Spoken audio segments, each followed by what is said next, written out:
California का Blackwood forest America का सबसे डरावना माना जाता है। इस जंगल में कदम रखते ही हवा में अजीब सी घुटन महसूस होती है। कहते हैं यहाँ सूरज की रोशनी भी ज़्यादा देर टिक नहीं पाती।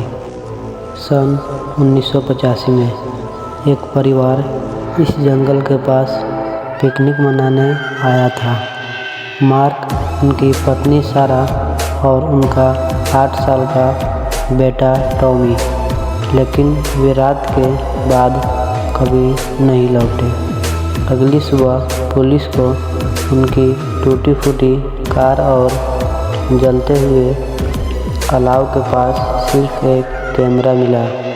जब कैमरे की फुटेज देखी गई तो सबकी रूह कांप गई। वीडियो में दिखा कि रात के ठीक 3:35 बजे टॉमी अचानक उठकर जंगल की ओर चल पड़ा। सारा और मार्क उसे रोकने के लिए भागे, लेकिन जैसे ही उन्होंने टॉमी को छुआ, अंधेरे से निकलकर एक लंबी बिना चेहरे वाली परछाई उन पर झपट पड़ी।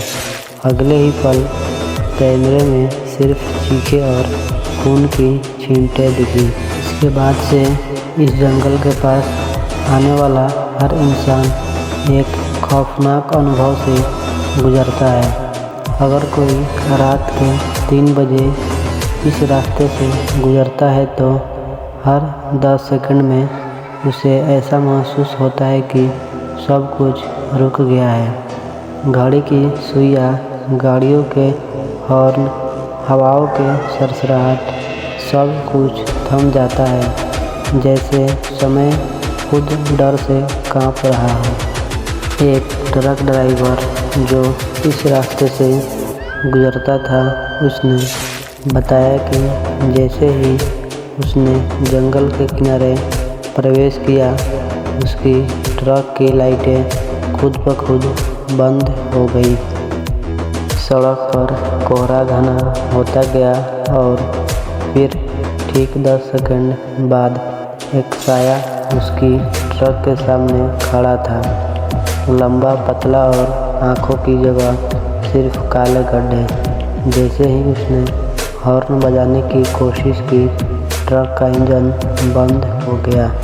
ड्राइवर का कहना था कि उस पल उसे लगा जैसे कोई उसके कानों में फुसफुसा रहा हो, भागो वरना तुम्हारी गिनती भी उन्हीं में होगी जो लौटे नहीं।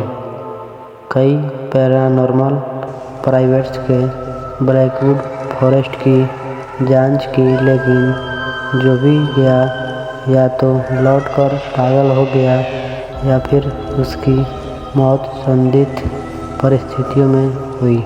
कुछ स्थानीय लोगों का मानना है कि यह जंगल उन आत्माओं का घर है जो कभी यहाँ जिंदा दफन कर दिया गई थी।